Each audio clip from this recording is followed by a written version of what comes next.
Salut tout le monde, c'est Maxime. Tu écoutes le podcast Interséance où nous débattons ensemble d'un film qui a marqué l'actu du mois. Cette émission est créée par l'association Pratea, une association qui écrit, réalise et parle de cinéma. Si vous voulez suivre ce podcast ainsi que tous nos autres projets, suivez-nous sur Instagram, asso-Pratea. N'oubliez pas que le podcast est disponible sur toutes les autres plateformes, YouTube, Spotify, Apple Podcast, Radio Public et Podcast Addict. Merci et bon épisode à tous. Bonjour à toutes et à tous et bienvenue dans le 10e épisode d'Interséance déjà, une émission où on débat, réfléchit et partage sur un film qui nous a marqué en salle. Et je suis en compagnie de Olivier. Bonjour. De Tanguy. Bonjour. Et d'un gars qui s'appelle Axel. Salut. Ça va les gars ? Vive l'Empire. Oui. Là on l'attendait, celle-là elle était évidente, mais évidemment... Surtout venant d'Olivier, putain. Surtout venant d'Olivier. Ah, c'est ça le plus drôle en fait. Dans cette heure, on l'attendait celui-là. Grosse semaine de cinéma, grosse fin d'année de cinéma. Et une fin d'année très remplie avec du Miyazaki, du David Fincher, du Disney, du Marvel. Il y en a pour tout le monde. Après une année très riche, on conclut en beauté avec un Noël qu'il faudra passer au cinéma. Et justement, cette semaine, on retraverse l'histoire de France à travers les yeux de l'empereur Napoléon. Nous commencerons avec un débat sur le film suivi d'une question sur la représentation de l'histoire au cinéma et on conclura par quelques recommandations. Attention, je rappelle que dans ce format, ça spoil, alors vous savez dans quoi vous vous engagez. On y va, on peut y aller ? Oui, enfin, je vois pas comment tu veux qu'on spoil un... Non, ok, enfin, tu vois ce que je veux dire. C'est un peu compliqué. Écoute, bah oui, mais en fait... On va pas spoiler de point de vue, y en a pas. C'est réinterprété. On va pas spoiler grand chose, l'histoire. C'est vos avis que vous êtes en train de spoiler là. Voilà. Ah. Je vous prie d'excuser mes chers auditeurs, la non-tenance de mes collègues infernale. Et tu rigoles toi. Allez, dans ce cas, je déclare le débat ouvert sur Napoléon. Cette vermine a pris le monde en otage avec son égotisme et son manque de bonnes manières.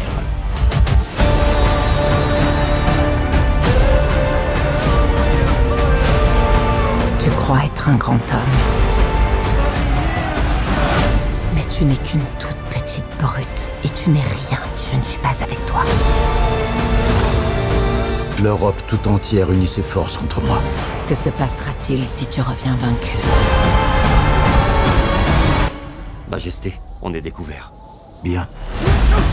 On est sur la glace! C'est un piège! Je suis le premier à reconnaître mes erreurs.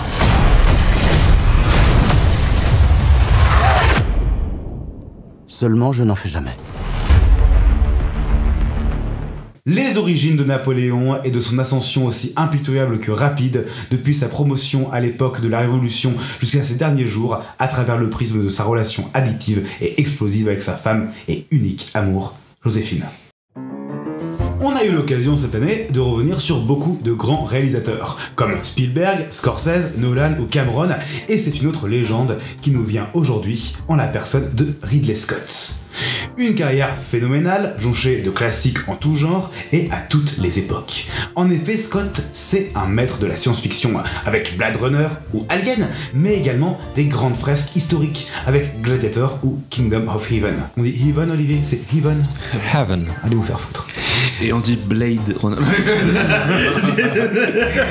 Et on a envie d'en citer plein d'autres, tels que l'excellent Thelma et Louise, La chute du faucon noir ou Seul sur Mars. Une légende vivante, certes, mais qui depuis quelques années a laissé beaucoup de monde sur le côté. En témoigne son essai raté de reprendre la franchise Alien avec Prometheus et Covenant.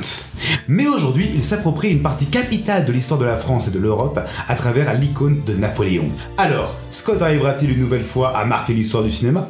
Ou est-ce que Napoléon est une nouvelle désillusion tant redoutée ?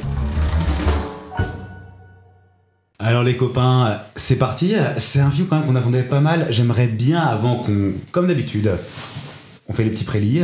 Vous, est-ce que vous attendiez le film et à quoi vous prépariez un petit peu avant ? Est-ce qu'il y en a un qui est chaud là ? Un film sur Napoléon réalisé par un British ?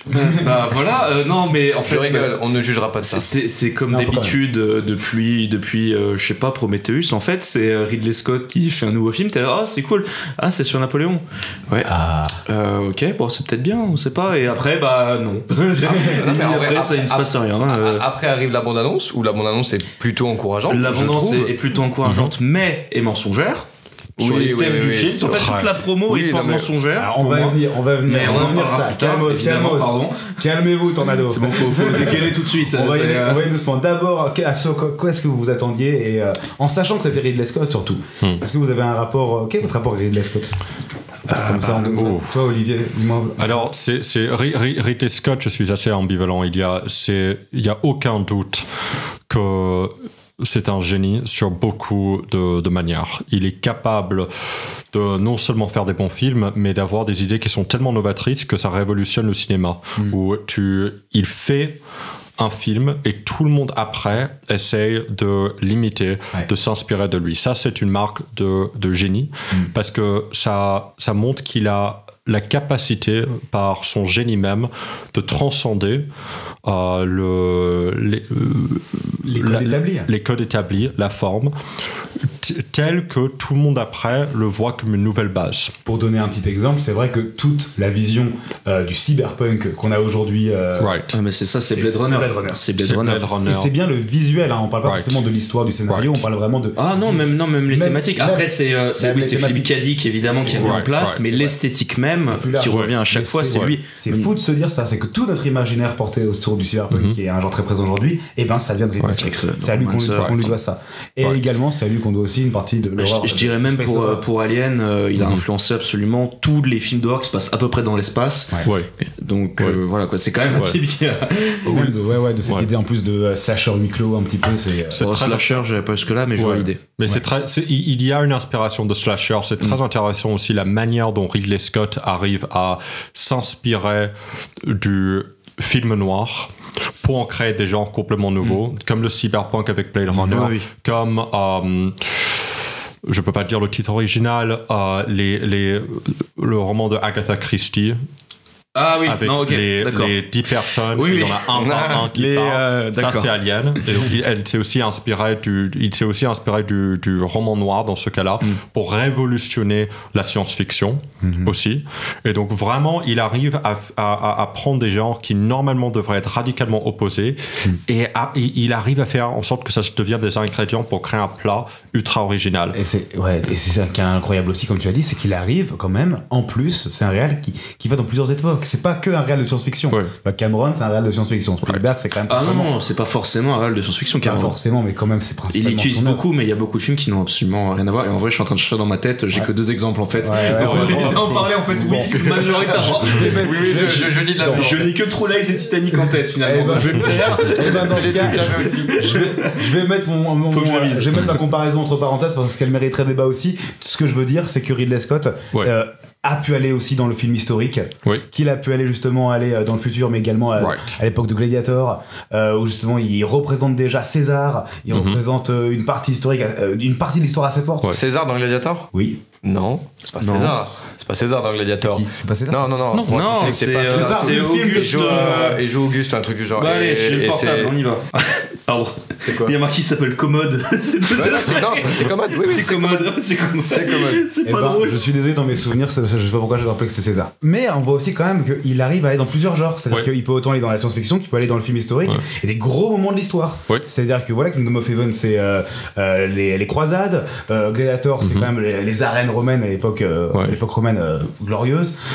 Et là, il va aller avec l'époque de Napoléon. Enfin, il hésite pas à aller taper dans des pans de l'histoire hyper importants qui ont façonné aussi notre époque aujourd'hui. C'est une tâche. Et c'est ça qui m'a fait peur. C'est que même si il est très versatile, je ne dirais pas qu'il est polyvalent, dans la mesure où quand il sort de son genre, souvent il se trouve dans un terrain qu'il ne maîtrise absolument Pour toi, pas. Son genre, comme lequel ?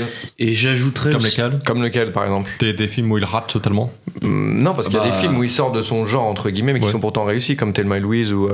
Thelma et Louise, qui sort de son genre, les dualistes, c'était pas mal aussi. C'est vrai. Et ça, c'était pendant une période où ça, c'était au tout début de sa carrière. Et les dualistes, qui sont au début, c'est 71. Dualiste, c'est le premier, quoi. Mais Thelma et Louise, c'est bien 85-7, un truc du genre. 92, ok.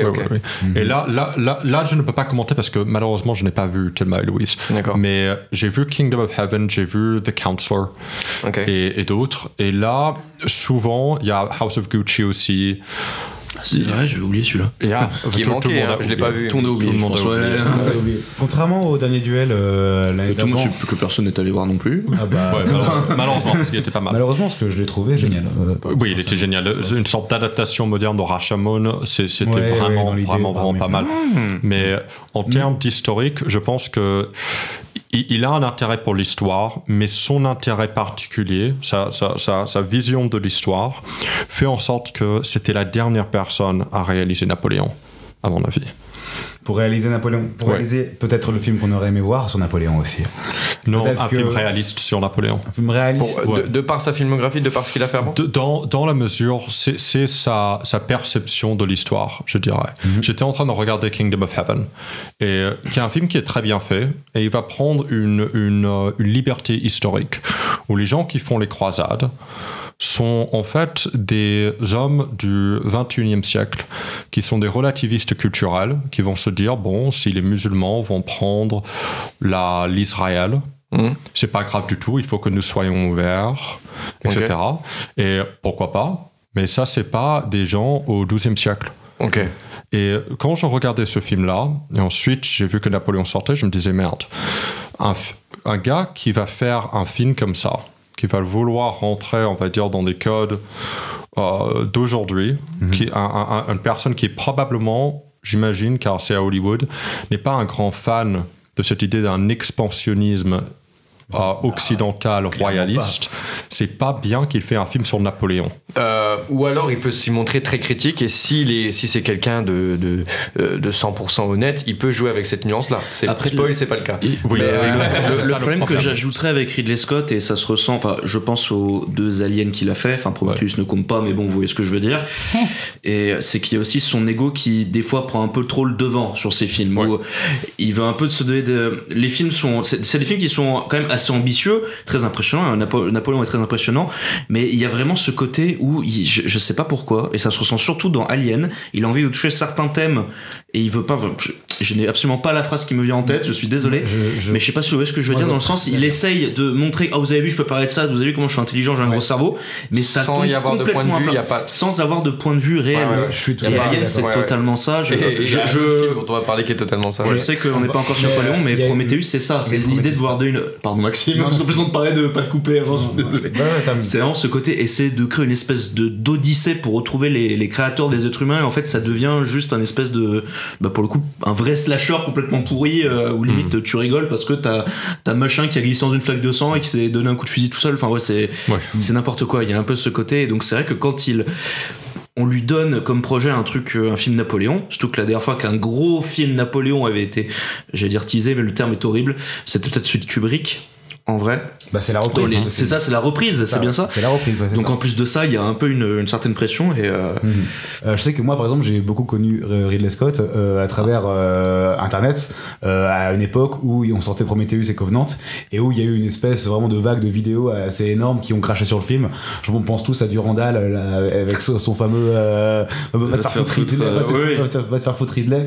Enfin, tu vois, et je l'ai un peu connu à travers ça. Du coup, de base, c'est vrai que moi aussi j'ai cette espèce d'a priori vis-à-vis de Ridley Scott où je me dis le mec écrit pas bien.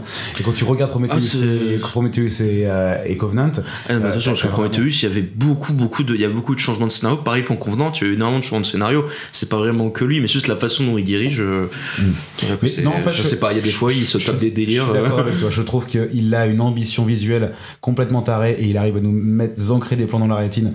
Il a un talent pour ça, c'est ouf. Je trouve juste en effet que des fois c'est juste il maîtrise pas ces sujets, ou soit il les maîtrise pas, soit il a pas quelque chose. Je crois qu'il s'en fout de les maîtriser en fait. C'est pas pour faire un procès d'intention à Ridley Scott, parce que de toute façon qui suis-je, mais c'est vrai que quand tu vois ses déclarations par rapport aux réalités historiques, par rapport au film, il y a beaucoup de je vous emmerde, je fais ce que je veux. Et d'un autre côté, ok, tant mieux. Mais quand je dis qu'il y a un côté égo, c'est ça, c'est qu'il y a un côté en fait justement où t'as l'ego qui est un peu là. Bon les gars, en fait, je m'appelle Ridley Scott, c'est mon film. Et même si c'est très bien, le problème c'est qu'après ça donne ce que c'est, quoi. Mais on retombe beaucoup sur la question question du point de vue, j'ai l'impression depuis tout à l'heure. C'est qu'on lui reconnaîtra tous vraiment une identité visuelle assez exceptionnelle. Ouais. Mais à chaque fois, vraiment, la question du point de vue, qu'est-ce qu'il a à nous dire, qu'est-ce qu'il veut nous dire, se repose. Et elle va se reposer beaucoup lors de ce débat par rapport à Napoléon. Napoléon qui est donc sorti cette semaine dans les salles. C'est un film qu'on attendait quand même particulièrement. Je pense pour vous, vous l'attendiez ? Énormément. Oui. Oui. Je l'attendais. Après la première bande-annonce, j'ai fait exprès de pas regarder la deuxième parce que j'attendais ce film. Ouais, on attendait. Tout vu dans la bande-annonce. Je sais pas, dans la première, et ça va, il y avait pas tout encore. J'ai pas vu la deuxième, mais J'ai ce même qui pas était vu la intéressant. J'ai même pas vu la première. T'as vu aucune des bandes annonces ? Non. Ok. Enfin, j'ai vu les 10 secondes du premier, mais j'ai arrêté parce que je voulais vraiment savoir absolument rien sur ce film. Même si j'avais cette appréhension que ça n'allait pas être. C'est fou parce que je pense que t'aurais pu la regarder, mais pour le fond du film, tu peux la regarder sans vraiment savoir ce qui va se. Parce que c'est tellement différent finalement que ça aurait rien changé. Je pense. C'est un petit peu ça. Moi, je t'avoue, Olivier, pour faire la suite, mais reprendre en même temps ce que tu avais dit tout à l'heure, c'est que quand j'ai vu les bandes annonces, moi, je m'étais dit direct, il est en train de nous douiller. Il est en train de. C'est bizarre. C'est bizarre. Ridley Scott n'a jamais vraiment été ou représenté des héros purement glorieux, purement conquérants, purement des héros dans une forme de. Je ne sais pas si virilité est le mot, je veux dire de puissance. De vraie puissance. Rien de grandiose, rien de. Gladiator, vite fait. Encore, je l'ai pas vu. Un peu Gladiator. Après, je l'ai pas vu. Donc Gladiator était dans un. T'as pas vu Gladiator ? Pas encore. Oh, d'accord. J'y travaille. De toute façon, il va faire la suite bientôt, donc on n'aura pas le choix. Il va falloir que je le vois pour le podcast. Gladiator est un. Ok, d'accord. Gladiator, justement, c'est un personnage qui se rebelle, encore une fois, par vengeance contre un système établi. Donc ce n'est pas un système qui le représente, contrairement à Napoléon, là, qui lui est un système qui le représente et qui expand ce système. Donc c'est pour ça que je me disais, qu'en voyant les bandes annonces, surtout que les bandes annonces le montrent glorieux. Les bandes annonces le montrent comme étant. Les bandes annonces le montrent. Aussi. La tagline de l'affiche, c'est il n'est parti de rien, il a tout conquis. J'ai plus la phrase exacte, mais c'est cette idée de tu vas avoir quelqu'un qui ne part de rien. C'est Rocky le truc, c'est quelqu'un qui ne part de rien, qui va devenir quelqu'un d'immense. Ce qui est un mensonge. Oui, parce que en vrai. Parce que Napoléon venait de noblesse en Corse. Donc c'est un mensonge. Il n'a pas tout conquéri, il n'a pas conquéri la Russie, il n'a pas conquéri l'Angleterre. Pardon, vas-y ensuite. Allez vous faire foutre. Non, mais c'est exactement là où je voulais en venir. Je sens que là où je suis avec des chiens en rage, il faut que je tienne et qu'on va tous choper le film dans pas longtemps. Mais bon. Les playlists, ça va pas durer. C'est très court. Mais je veux quand même terminer là-dessus sur. Il y a des vidéos qui ont pas mal buzzé autour du musée de l'armée, par exemple, là, avec cette historienne qui a fait 3 vidéos sur les 3 moments pour parler un petit peu de comment le film, dans ses trailer et puis bande-annonce nous montrer quelques images, ce qu'il voulait dire, en quoi c'était intéressant par rapport à l'histoire. Elle disait un truc passionnant, c'était que déjà dans les bandes-annonces on voyait que c'était pas forcément très historique, que c'était pas forcément très réaliste, mais que surtout c'était l'image que voulait renvoyer Napoléon, que c'était l'image glorieuse de l'empereur. Et moi en voyant ça, connaissant Ridley, je m'étais déjà dit il peut pas faire un film qui est juste uniquement là-dessus. Et j'avoue que moi, c'est ça qui m'intéressait. Je m'étais dit, je veux voir comment est-ce que Ridley, il va nous pervertir un petit peu cette image. Comment est-ce qu'il peut un petit peu déconstruire peut-être l'image d'un des plus grands empereurs de l'histoire du monde. Oui, et il a fait de la pire manière. Et de la pire manière dans la mesure où si tu veux montrer un grand empereur et tu le montres sans défaut, sans lacune, sans insécurité, ce n'est pas très intéressant. Ça devient unidimensionnel, ça c'est sûr. Mais Ridley Scott n'a pas déconstruit un personnage, il a déconstruit l'histoire. Et ça, c'est forcément fait exprès, il a changé des faits historiques pour enlever la gloire de cet empereur. Il y en a plusieurs, effectivement. Surtout, même le personnage en lui-même, je ne sais pas qui c'est ce personnage. Le film est fini. Alors, attendez, je ne connais pas. Pardon. On va y aller un par un, tranquillement. Il y en a un qui va. Ça fait une semaine que j'attends. Il y en a un qui va commencer et qui va nous dire un peu ce qu'il en a pensé et on fait un petit tour de table. C'est ok ? C'est ok pour moi. Axel, est-ce que tu veux commencer ? Ouais, vas-y, je commence. En fait, pour parler du film, le problème, c'est que en fait, tous les genres qu'il entreprend, toutes les thématiques, tout ce qu'il essaye de recréer à l'image, ça ne marche pas en fait. En fait, tout rien marche. Sauf le début du film. C'est-à-dire quand on rentre dedans, on sent que de très bonnes bases vont être établies. Pour la bande-annonce. Non, mais c'est vrai qu'on caractérise Napoléon assez vite, de manière très claire, de par l'une des choses pour lesquelles on le connaît le plus, c'est-à-dire son génie militaire. On en parle au début, c'est super. Moi, je trouve que ça le caractérise super bien et c'est vraiment une des caractéristiques qu'il faut pas louper quand tu parles de Napoléon. Et on va rapidement en fait nuancer sa posture très froide et pragmatique en le montrant pas vraiment sûr de lui lors de la première bataille, la bataille à Toulon. Et en plus cette bataille, c'est la bataille qui aurait dû être toutes les autres batailles du film, parce qu'en fait elle est hyper intéressante parce que elle est à la fois intéressante de par sa situation, c'est-à-dire qu'elle joue sur plusieurs niveaux. On commence au sol discrètement, on monte sur un fort, c'est la patate, on se tape au corps à corps et ensuite ça finit avec des bateaux. Enfin bref, on utilise beaucoup de la panoplie de tout ce que peut encadrer le génie militaire. Et ça en fait c'est quasiment tout ce que aurait dû être le film, quoi. C'est qu'on a une progression de Napoléon dans un premier temps et ensuite on a des combats qui arrivent avec une once de génie militaire, de stratégie, de combat napoléonien. Exactement, parce que c'est le ce qu'on va reste, faire petit à petit. C'est fort au nord le reste. Et en fait voilà, c'est un peu tout ce que le film aurait dû être, puisque lorsqu'on commence véritablement le film, et moi je vais essayer de rester dans une critique purement cinématographique, je vais pas essayer de me lancer dans les tiraillements qu'il y a eu avec la vraie histoire. Je vais essayer juste de parler du film en tant qu'œuvre cinématographique. Quand on commence le film, en fait, il n'y a plus de question d'évolution du personnage. On oublie en fait toutes les bonnes choses qui ont été installées au début. On abandonne complètement en fait l'idée de voir un Napoléon progresser jusqu'à ce qu'en fait à la fin, comme l'a dit Tanguy, on connaît pas véritablement ce mec, si ce n'est par le prisme d'une autre personne. Et encore, c'est pas vraiment clair. Oui, et encore.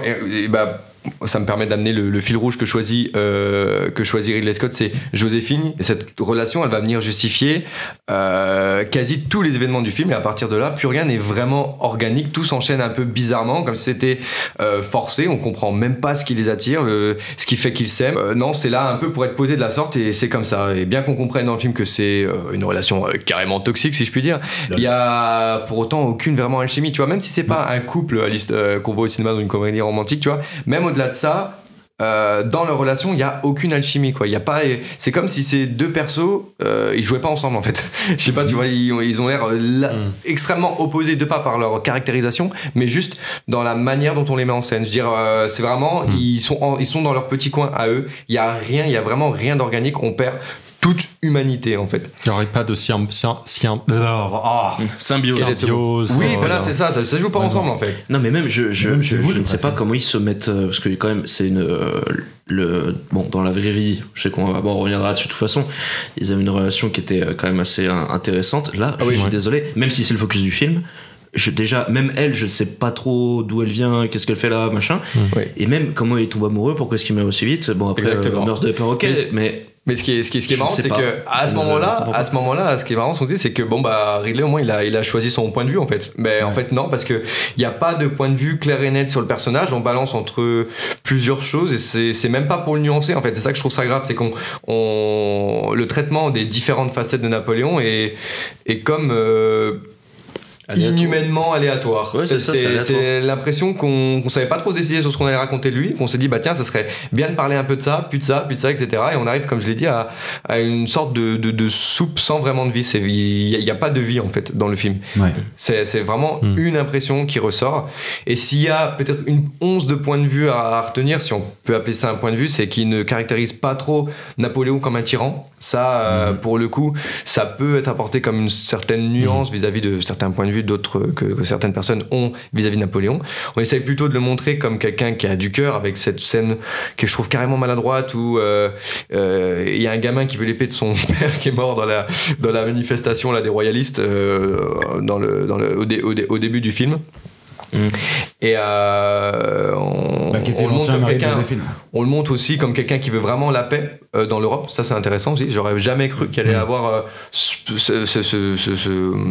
nuance-là qui allait être apportée. On le dit, non, mais on le fait dire. Moi, je n'ai jamais provoqué de guerre, tout ça, il y en a. Je suis d'accord, ouais, on lui fait dire, mais moi, c'est encore on lui fait dire. On lui fait dire. C'est ça. Et j'ai le même problème, c'est pourquoi est-ce que ce mec serait intéressé par la paix? Exactement. Pourquoi est-il intéressé par la guerre? Quelle est la raison? On lui fait dire. Un truc que j'ajouterais pareil, et il y a un truc aussi qu'on lui fait dire, c'est sa relation avec sa mère, qui est quand même très importante dans l'histoire. On le comprend vite fait au détour de 2 phrases au début, mais je suis désolé, on la voit apparaître 2-3 fois, elle le fait coucher avec une meuf, je sais même plus pourquoi. Ah oui, pour en fait, ce qui est faux d'ailleurs, alors que ça n'est jamais arrivé. Oui, je comprends pas, c'est qu'en fait, Boys of Fred, c'est le rêve que fait Napoléon. Non mais c'est ça limite, et je me dis, bon, à la limite, s'il veut faire un truc où justement il a une espèce de problème avec sa femme, une espèce de relation un peu bizarre où il a besoin d'elle, mais il se déteste, c'est pas clair, bah autant jouer peut-être avec la mère, du coup, quitte à faire une histoire complètement fausse, et même ça ne revient quasiment pas. Ce qui est tellement bizarre, parce que Laetitia, en tant que personnage, est absolument fascinante. Elle faisait partie de la noblesse, et elle seule avait défendu Napoléon et son frère pendant la guerre civile en Corse.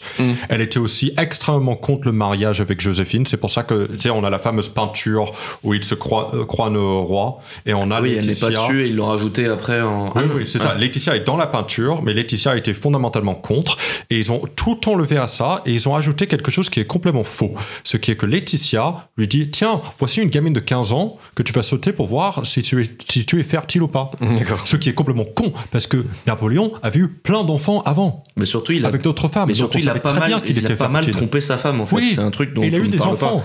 On va reparler un petit peu de cette partie historique après, parce que c'est un énorme dossier. Axel, termine sur ton point de vue. On lui fait vraiment dire les choses sans qu'il y ait de vraies idées derrière, et tu prends à côté de ça, du coup, toutes les répliques de Napoléon qui met en avant ses réussites militaires, ses victoires, parce qu'il y en a dans le film où il met en avant ces trucs-là, mais toutes ces répliques, c'est tellement du coup vide vis-à-vis de ce qui s'est passé avant que ça le fait passer pour un énorme bouffon.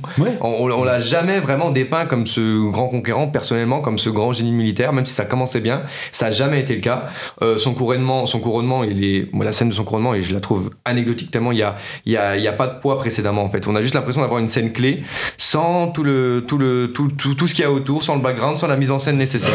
C'est très stérile, en fait. Ça fait comme si elle devait être là. Je sais pas, il y a peut-être Apple TV qui lui a dit ok, tu fais un film sur Napoléon, alors il te faut des batailles, c'est dans le scénario, il te faut cette scène là, et puis d'ailleurs je sais pas si c'est Ridley Scott qui fait un petit troll, mais la scène du couronnement, ils mettent le type qui est en train de peindre le tableau en direct, alors que le mec l'a peint littéralement des années après que ce soit passé.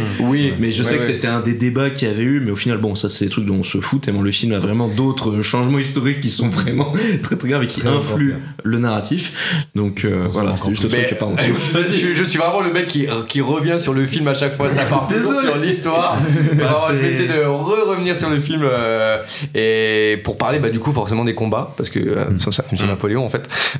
Et je pourrais en fait tout ce qui vient après Toulon, tout est unidimensionnel. Je sais pas comment dire, c'est vraiment comme si je suis pas un professionnel vraiment de stratégie militaire, mais c'est vraiment alors une ligne d'hommes d'un côté, une ligne d'hommes en face, et tout le monde se fonce dessus. Il n'y a pas véritablement de régiment particulier, de corps de métier particulier qui utiliserait de leur fonction particulière. Non, c'est vraiment juste à un moment il y a les Anglais, ils font un carré, c'est quand même bien, tu vois. À un moment, les Anglais ils sont là. C'est complètement débile, hein, mais bon. Bref, je vais pas critiquer la stratégie militaire des Anglais, je ne la connais pas. Mais c'est juste que c'est certainement très pertinent de faire ça à ce moment-là.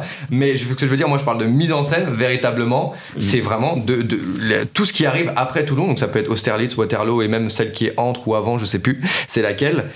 C'est vraiment 2 masses d'hommes qui se rentrent dedans, et il y a aucune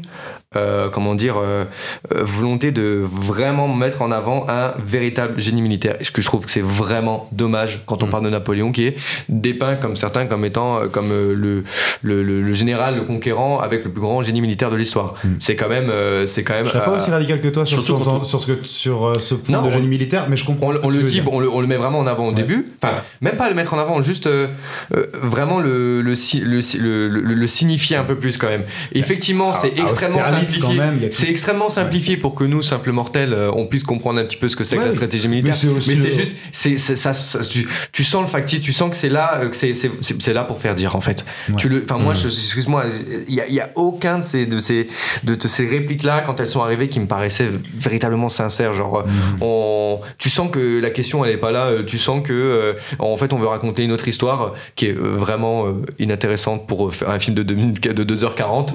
Surtout que quand on me dit qu'il y a une version longue de 4 heures, écoute, si c'est pour me raconter cette histoire qui est vraiment fade, vraiment j'ai pas besoin de 4 heures. Plein de gens réclament les 4 heures, mais je pense que c'est pour voir d'autres combats, pour voir peut-être les différentes campagnes de Napoléon, que ce soit peut-être en Italie ou en Espagne, je sais pas.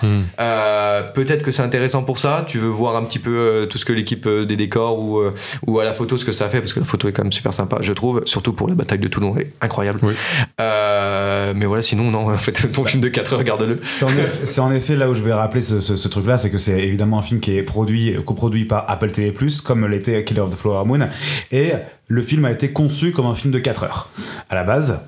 Même 4h20, je sais plus, je vais pas dire de bêtises, je vais dire 4h, et qui va sortir dans quelques mois, on n'a pas encore de date, sur Apple TV. Il a été conçu comme un film de 4 heures. Ce qu'on voit, et moi je trouve que ça se sent beaucoup, ce qu'on voit au cinéma, c'est une version qui est recuttée, qui est raccourcie. Ils ont mis des DLC dans le film. Mais moi je suis désolé, je pense que c'est pas parce que je suis sûr que c'est pas parce que c'est cuté qu'on sent que c'est factice. Moi je suis sûr que c'est son histoire de merde. Moi oui, mais c'est pas parce que le film en fait c'est pas parce qu'on a enlevé des parties. Je pense juste que la trame qui choisit est éclatée. Que la trame qui choisit fait que c'est vide en fait. Mais c'est aussi pour ça que dans ce film, on le ressent à beaucoup d'endroits, on passe d'une scène à une autre, on passe d'une époque à une autre en 2 secondes, et je ne sens pas l'évolution du personnage, je ne sens pas l'évolution des batailles, je ne sens pas, je sais pas vers quoi on va. On fait une scène qui doit être culte et il n'y a pas de préparation. Je mets ma main à couper, que tu peux remettre toutes les scènes qui ont été coupées et t'as vu. Lol. C'est marrant. Ça va rien changer. Ça ne va rien changer. Tu vas quand même avoir l'impression de Joséphine bataille, Joséphine bataille, Joséphine. Tu vois, ça va ce côté genre court-métrage individuel à chaque fois. Ouais. Je suis sûr que tu rajoutes les 4 heures, tu mets les 4 heures de film, ça sera exactement pareil. Tu n'en tiens franchise avec toi. J'irai pas vérifier. C'est vrai, parce que bon, 4 heures, ok. D'ailleurs, c'était le sujet de Killer of the Flower Moon. Est-ce qu'on a envie de se taper 4 heures de ça? Non, parce que Killer of the Flower Moon a un point de vue super intéressant. Non, je sais, mais on parlait de films longs, et je me dis par rapport à là, justement, ce film-là n'a rien à raconter. Ah oui, mais ça. Et sachant que les deux films, d'ailleurs, désolé de faire le lien, mais les deux, c'est des événements historiques en soi. En plus, Killer of the Flower Moon, l'ironie, Killer of the Flower Moon, c'est quelque chose qui n'est, c'est pas que c'est pas documenté, mais c'est beaucoup plus caché que l'histoire de Napoléon, c'est beaucoup plus confidentiel. Oui, c'est vrai. Et pourtant, j'ai l'impression d'avoir appris plus de trucs que Napoléon, alors que parce que Killer of the Flower Moon, c'est juste passionnant à côté, la façon, le point de vue qu'il amène, le débat par rapport à l'événement. Tandis que Napoléon, c'est vraiment une campagne de désinformation. Allez, c'est parti. Attendez. Ok, Olivier, c'est juste pour répondre à ce qu'il disait sur le fait qu'on a l'impression d'avoir appris beaucoup plus dans Killers of the Flower Moon, et c'est absolument vrai. Et ben Olivier, je te laisse la parole. J'ai l'impression que toi, le truc qui t'a vraiment révolté, on a vu que Axel, donc toi, t'étais très mitigé sur le film, pour pas dire que t'as pas du tout aimé. Je voulais juste pas rentrer dans les faits historiques, parce que bien que j'aime beaucoup l'histoire de Napoléon, je suis loin d'être un spécialiste. Et par contre, en voyant ce film, ça me donne envie d'encore plus me renseigner sur lui. Ça, c'est sûr. Mais voilà, je vais laisser Olivier maintenant. Et toi, Olivier, ce qui vraiment t'a révolté, j'ai l'impression, c'est le point de vue historique. Oui, je trouve que c'est très dommage qu'aujourd'hui, et moi inclus, on connaît très peu sur notre histoire. C'est rare que les gens vont s'asseoir à une table et avoir des discussions sur Napoléon comme ils vont avoir sur Maître Gims. Et pour le coup, quand même, Napoléon, parmi toute l'histoire de France, c'est peut-être celui dont on parle le plus. Oui, exactement. C'est vraiment la période dans laquelle on parle le plus quand même. Exactement. Même malgré les peu de fois où on parle peut-être de l'histoire de France dans un milieu très citadin comme à Paris et tout, c'est quand même Napoléon, je pense, qui ressort le plus. Exactement, parce que les gens n'y connaissent absolument rien dessus. C'est pas pour critiquer la voix de Maître Gims, mais bon, c'est très bon chanteur. Oui, c'est un très bon chanteur. Bravo. Mais très belles lunettes. Non, ces lunettes sont pas mal. Mais non, vraiment, imaginons, on fait un film sur Gandhi. Ouais. Et dans Gandhi est un gars absolument frustré qui est théorisé par les Anglais il a extrêmement peur de son papa. Son papa est absolument horrible. Et donc, en fait, il aimerait pouvoir défoncer la gueule des Anglais, mais il a trop peur. Et donc, il va prêcher la paix, mais mais vraiment, véritablement, Gandhi n'y croit pas. Et il est vraiment un gars qui est vraiment peu impressionnant, qui s'en fout des Indiens, du colonialisme, et en fait entièrement c'est le fait qu'il a une bite plus petite que celui de son père. Tu sais, ça me tue parce que c'est exactement à ça que j'ai pensé quand je suis sorti de la salle. J'ai pensé à celui avec Ben Kingsley. Ouais, c'était celui-là Gandhi. Je me dis putain. En fait, rien que ces choix historiques sont une faute phénoménale. Quoi. C'est pas juste une faute. Il y a quelque chose de, je dirais pas malicieux, mais il y a quelque chose de profondément irresponsable à faire ça si tu ne veux pas faire une comédie. Dans la mesure où si tu vas dire ceci, ouais, exactement. Si tu vas dire, si Ridley Scott dit on va faire une parodie sur Napoléon, donc c'est pas du tout historiquement accurate, réaliste. Ça va être ça va être une parodie. Donc ça va être, imaginons, on va montrer, je sais pas, on va montrer Genghis Khan.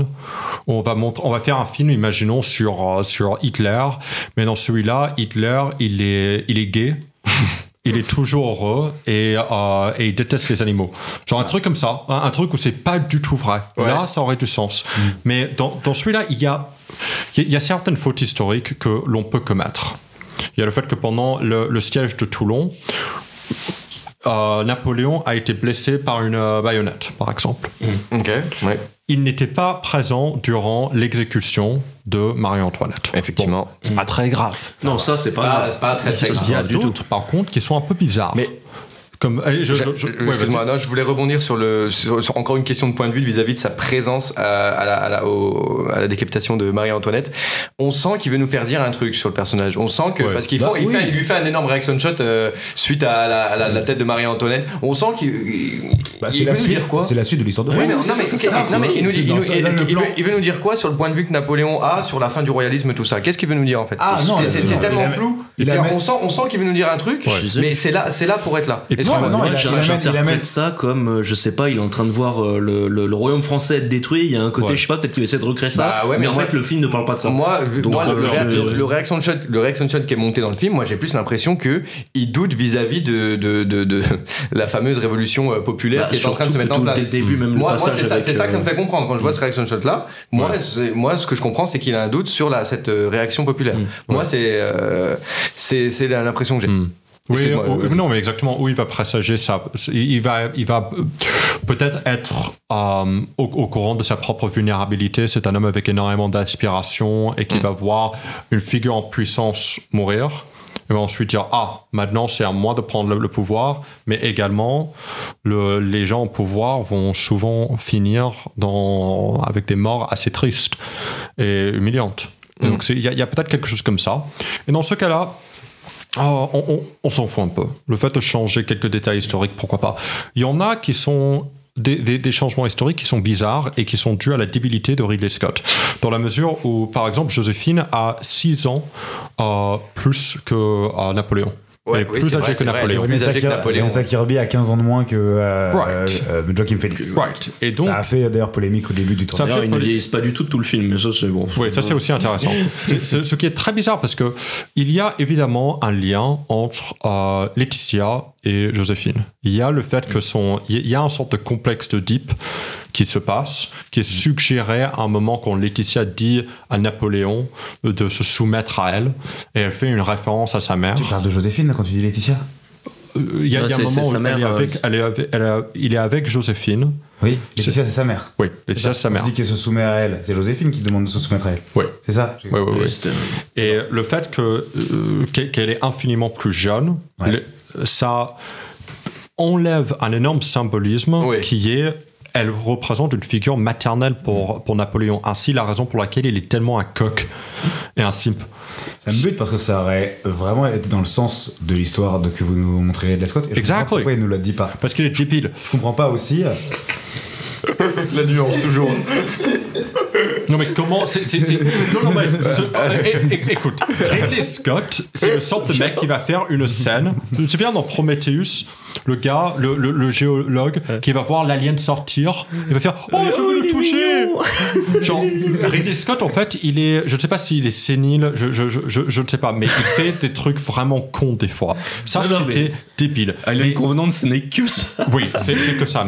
Mais les vraies erreurs historiques, ceux qui sont vraiment inadmissibles, sont ceux où il va faire exprès pour décrédibiliser et faire de la calomnie contre Napoléon. Et fondamentalement, j'ai envie de te demander pourquoi pas. Pourquoi est-ce que pour la même raison c'est-à-dire que faut le voir essayer de faire pourquoi mentir sur l'histoire, pourquoi déformer l'histoire pour donner une fausse image d'une figure historique, pourquoi est-ce que c'est mauvais? Parce que si tu vas le faire, il faut l'admettre. Si tu vas faire de la calomnie, si tu vas mentir, si tu vas faire un film sur Martin Luther King et je vais le montrer pas du tout comme un gars qui aime les droits civils. Ok, imaginons je fais ça. Et je fais genre que je fais juste un film historique lambda. Ça, c'est une irresponsabilité. Je comprends. Mais en fait, c'est par rapport au placement dans lequel s'est mis Ridley Scott, finalement. Est-ce que il s'est mis dans un placement avec son film? Je fais un film qui raconte la vie de Napoléon. Et il s'est mis dans cette place-là, quand même. Et quand on voit le film, on se dit, bah non. Tu racontes pas la vie de tout l'impact que tu as eu sur l'histoire. Tu racontes ce que tu veux. Tu racontes ce que tu as envie. Ce que tu as envie, c'est de montrer, de décrédibiliser l'homme derrière la légende. Exactement. Et je vais juste donner un exemple parce que j'aimerais bien savoir ce que ton qui va dire. Mais ça commence dès le début, immédiatement dès le début avec le siège de Toulon. Très belle cette image.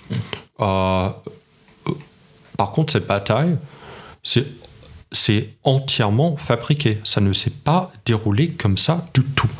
Dans Napoléon, ce qu'on veut montrer, c'est pas que Napoléon est un génie de stratégie militaire. On ne veut pas montrer ça. On veut le montrer comme étant sournois. Et donc il va attendre que les Anglais, c'est la nuit, ils sont bourrés, ils sont en train de faire la fête. En plein milieu de la nuit, ils vont très secrètement, surreptitieusement arriver et ils vont les attaquer de manière... et ils vont les brutaliser. La nuit.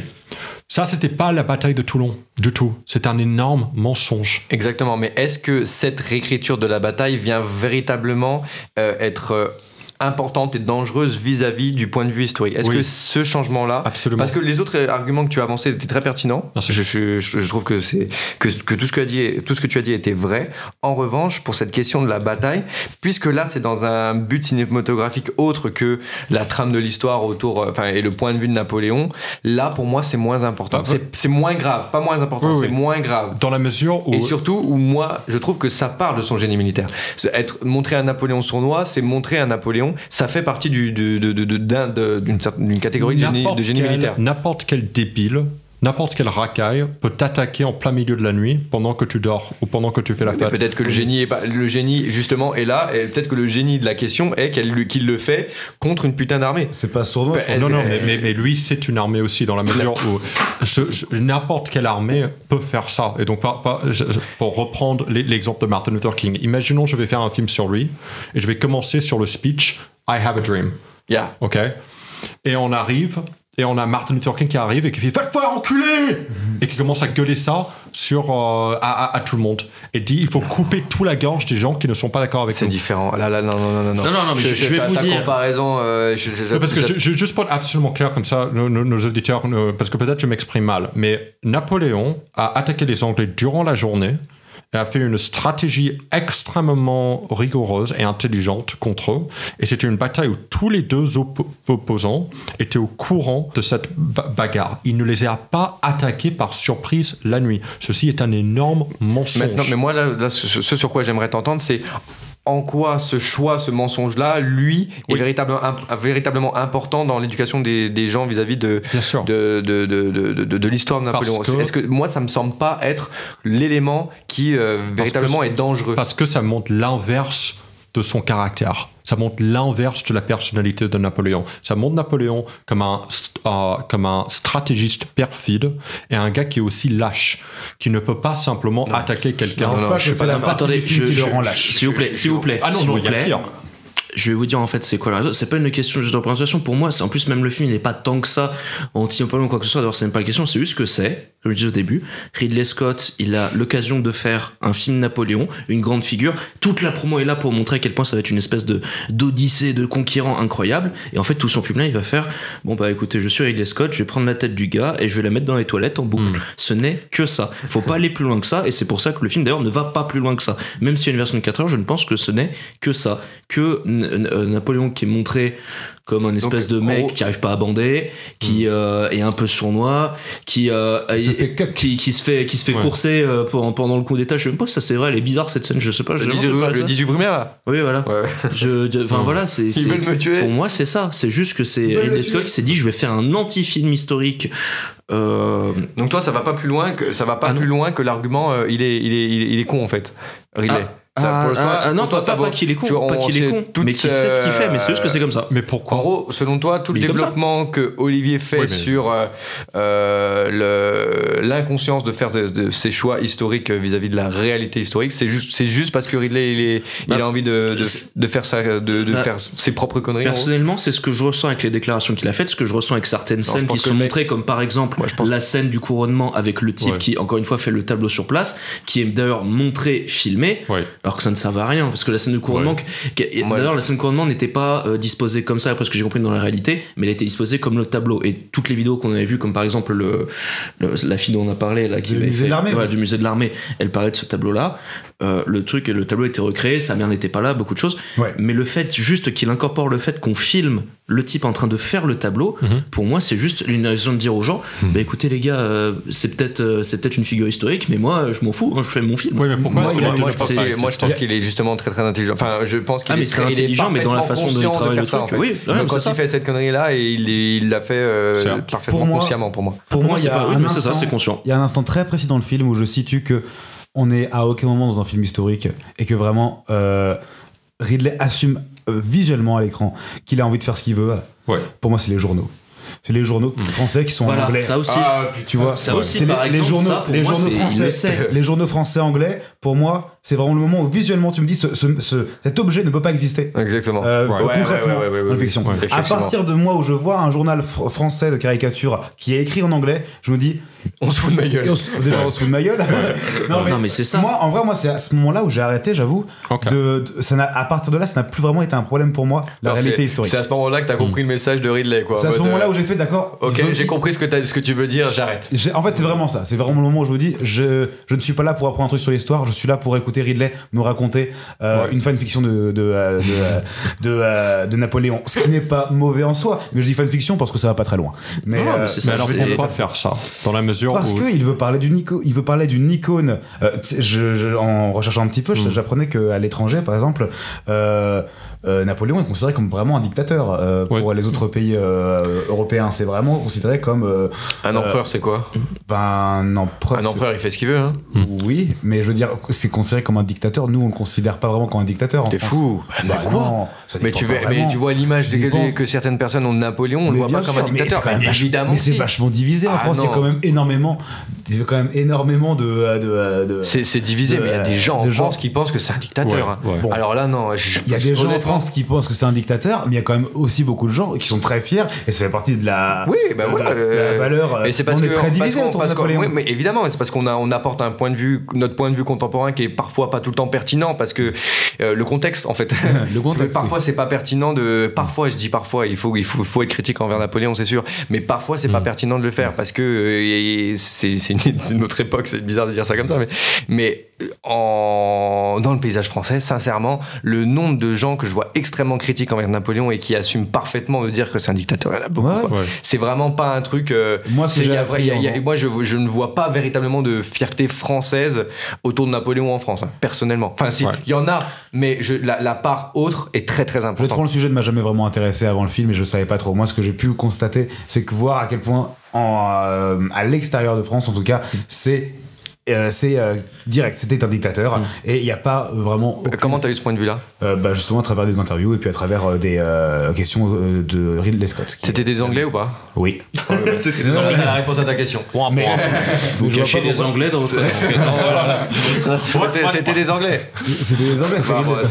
Il y a un peu de chauvinisme dans ce que je dis, mais c'était des Anglais. Mais ce que tu dis ne va pas du tout à l'encontre de ce que je raconte depuis le début. Mais je n'ai pas envie qu'on rentre dans un questionnement autour de la réalité de Napoléon historique. Parce que là, trop tard. Mais on se perd là-dedans. Mais au moins, nous, on a un point de vue dans notre critique, tu vois. Il y a un thème qui a vraiment un point de vue. Et il y a cette critique aussi de. Il n'y a pas une responsabilité aussi, dans la mesure où si tu vas dire, moi, je vais faire une biographie, et tu vas mentir sur quelqu'un, et tu dis, je m'en fous complètement de la réalité historique. Moi, je suis Ridley Scott. Moi, je fais ce que je veux. Je veux raconter une histoire, et je veux utiliser le nom Napoléon et quelques petits événements historiques pour faire en sorte que c'est une biographie. T'as pas... Moi, je trouve que tu as il y a la nécessité que tu sois clair par rapport à ça. Et on dirait pareil si on faisait une biographie sur n'importe qui d'autre. Ça peut être Hitler, Nelson Mandela, Washington, qui tu veux, Chavez, c'est qui tu veux. Un petit contre-exemple, c'est Tarantino. Parce non, que mais là, lui, c'est il y a plein de fois. différent. Oui, c'est vrai, mais il y a un peu cette idée de prendre des personnages. En plus, c'est des faits qui sont plutôt graves. Parce que il a pris Hitler dans Glorious Bastard. C'est un peu violent. Mais je crois que lui, il le fait plus clairement, lui. Oui, c'est ça, c'est ce que j'allais dire, par exemple. C'est que ça. C'est clairement, à la fin du film, de ces deux films respectifs, c'est clair. Il se cache pas. C'est complètement différent. Il le dit. Le film entier n'est pas. Bon, après, si c'est la conclusion, peut-être plus pour Glorious Bastard, mais. Même si c'est la conclusion, au moins, il te le dit à un moment du film. Voilà, c'est pas le focus principal. On ne suit pas l'histoire de ce personnage. Et on voit une scène. C'est très. Dans quel film? Dans Inglourious Basterds. Non, on le voit 4-5 fois. Mais ça change pas l'idée. Je pensais plutôt pour Sharon Tate. Ah oui, elle, on le voit plusieurs fois, même si c'est à la fin. Même si on la voit plusieurs fois. Oui, on l'a plusieurs fois, mais ce que je veux dire, le truc qui fait que c'est pas réaliste, que c'est pas c'est pas historique, c'est pas des faits historiques, c'est à la fin qu'on l'a. Mais au moins il te le dit, au moins il se cache pas. Tu vois ce que je veux dire? Et même si c'est à la fin, tu te sens pas lésé, quoi. Surtout, c'est pas la promo du film qui est fait là-dessus. Bref. Mais donc, imaginons, tu n'es pas en train de dire, mais là, c'est très clair que ce sont des réalités alternatives et que les personnages. Pardon, excuse-moi. C'est l'histoire alternative et les personnages ne sont pas des véritables figures historiques. Là, un équivalent, ça serait. Ok, je vais pas dire l'exemple que j'ai en tête, mais imaginons que tu vas faire un film sur si tu vas faire une biographie, et la biographie c'est le personnage central, et tu vas mentir sur cette personne, t'as pas une responsabilité à être au moins transparent par rapport à ça? À être au moins transparent, tu veux dire, pour essayer de redonner, transmettre au plus proche de la réalité historique? Dans la mesure où il y a peu de gens qui connaissent véritablement les détails de Napoléon. Ouais.